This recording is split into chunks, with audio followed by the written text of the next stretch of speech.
everybody, welcome to Living the Life. I'm Louise Duarte, and I'm with Dr. Linda Mintle. Great to have you back, Linda. Good to be here, always with you. It's always fun. Well, let me ask you a question. Do you believe in geniuses? I do. I haven't known any. I don't know. I haven't known any that I Well, you're looking at one, honey. How did I miss that? Well, there's a hidden genius in all of us. And lurking in your child also, there's a hidden genius. And our guest today says anyone can think like a genius in 5 steps. He's going to tell you how to unlock the potential in your child. And you don't have to be a genius at gardening to grow fabulous roses. We've got terrific tips from the experts to help you get started. Do you know our guest today holds the Guinness World Record for the fastest written, printed, published book, 15 hours, 46 minutes. It was written in 4.5 minutes. That is just amazing. I mean, that is just 4.5 minutes to write an entire book. We don't know how many pages it was, do we? Well, we'll find out. But still, 2. You know, when the Columbine thing happened and all of that was going on, I was asked by a publisher to write a book about how all that happened from a faith perspective. Why do kids act out?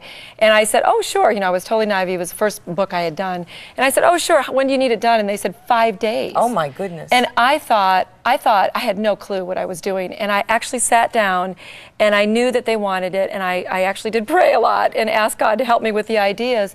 And the outline came and I wrote that book in 5 days. Oh, I don't recommend doing that. But was this your first book? It was the very first book. And I think because I didn't know what it really entailed to write a book that I was naive enough to say yes. And how many pages was that? That was over 150 or whatever, 180 I think. But so to write a book for our guest, you know, he must be practicing what he's going to talk about in terms of being genius. And anybody can do this because 4.5 minutes. Well, to me, you doing that is being a genius. Well, I can't even write a phone number, you know, in 4 days. But, you know, let's not talk about my brain. But according to him, you can even be a genius. Well, even me. That's what he said. Even me. He promised that I could. Well, we're going to put him to the test because 10 years ago, our special guest was a Russian colonel. Today, he's an American citizen, and he's on a mission to make learning fun for kids all over the world. In addition to the long list of honors and awards, and he has really got them. I mean, all the way up your arm and down the other one. He has a groundbreaking work that he's won the 2003 Outstanding Educator Award for Innovative and Creative Teaching from the Academy of Educational Leadership, and he's written a book called Mega Creativity: 5 Steps to Thinking Like a Genius. Please welcome the amazing Dr. Andrei Alenikhov. Very nice. Yeah, isn't that a great name? Oh, yeah. Dr. Andy, we nice call to see you. Hi, Oh, yes, call me Andy. So That's now, okay. if we're geniuses, we should be able to say your name correctly. Yes. Isn't that part of it? Alenikhov? Is it Alenikhov? Oh, yeah, that was great, but Andy's enough. Andy's enough. Hey, I want to ask you a question. We hear the term child prodigy and we hear the term child genius, and I've never been clear on really, is there a difference between those two ideas? What is that? There is. Prodigy is very well seen. Prodigy, definition of a prodigy is the child showing outstanding adult results. That's a prodigy. And the child genius may be not seen at all, not recognized. And the example is Picasso, Einstein, Churchill. They were very poorly performing when children, but when they grew older, they were geniuses. Now, do you think every child has that potential, that genius inside of them? Yes, and that's the difference in my educational philosophy with others. There is a genius in every child. That's what I say. Now, you need to explain that because I'm sure parents are listening to this and thinking, I look at my child, and of course every child thinks their child is, every parent thinks their child is a genius. Till the age of 5, normally, yes. Right. But really, a parent listening to this is probably going, how in the world would you think that my child is? He seems very average, or he seems bright, but he doesn't seem to be a genius. So tell us about that. There's a normal mistake. Well, in the book it is explained there are myths about genius. And one of the myths is geniuses are born, or geniuses are very well seen in childhood. It's a myth. It's wrong. Both are wrong. Born. They're not born They're geniuses. Not. Interesting. Loving and creative people around them make them. Really? Yes. So what can we do as parents to get that genius to come out of these kids? What's like one of the steps that we can take to get them to have those creative juices flowing? Let me give you one small example. Marie Curie, Madame Curie, her parents were very poor. Instead of using wallpaper, because they didn't have money for wallpaper, they used pages from the mathematical book. Oh, wow.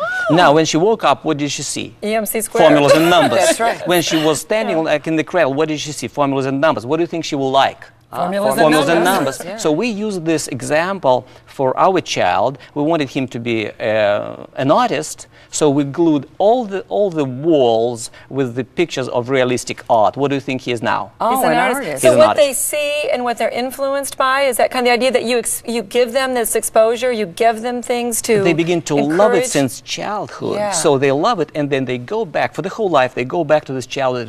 It was fun. It was close to mom. Yeah. It was the feeling of outstanding, You know, that's and then they go interesting, back. Because one of my children is in show business. He's a stage manager, Mm-hmm. and the other one is a chef, and I always cooked in the kitchen. So I guess for my kids, certainly that holds true. Exactly. Can you push a child too far? Yeah. Can you by doing that, can you push them too far and actually turn them off in terms of That's a learning? big problem with prodigies. Actually, approximately 5% of prodigies show up on the genius level. All the others disappear because they were pushed too. and they were tuned out.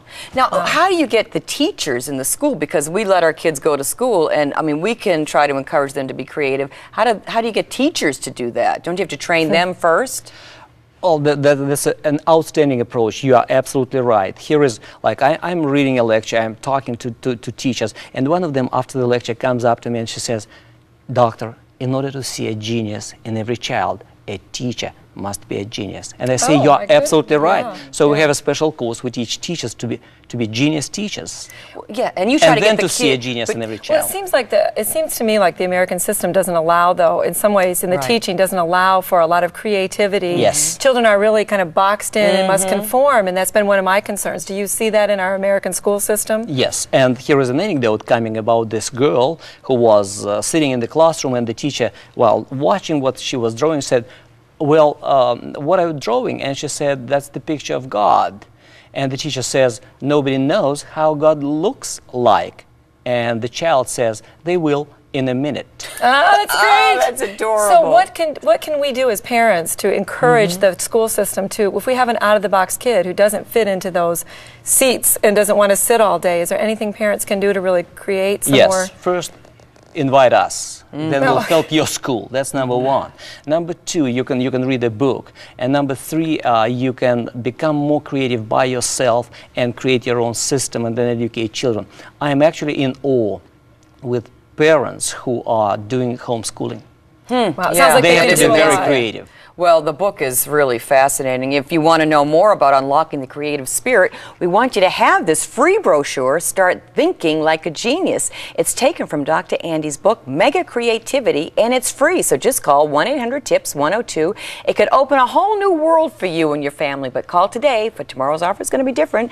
And Doctor, it is amazing when you see what happens with these kids once you really open up their minds. I mean, there's just no end to where they can go. Absolutely. Unlimited potential. And we're going to hear more from Dr. Andy about his innovative work with kids and how you can unlock the genius in your own child when we come back. You know, it's interesting. As I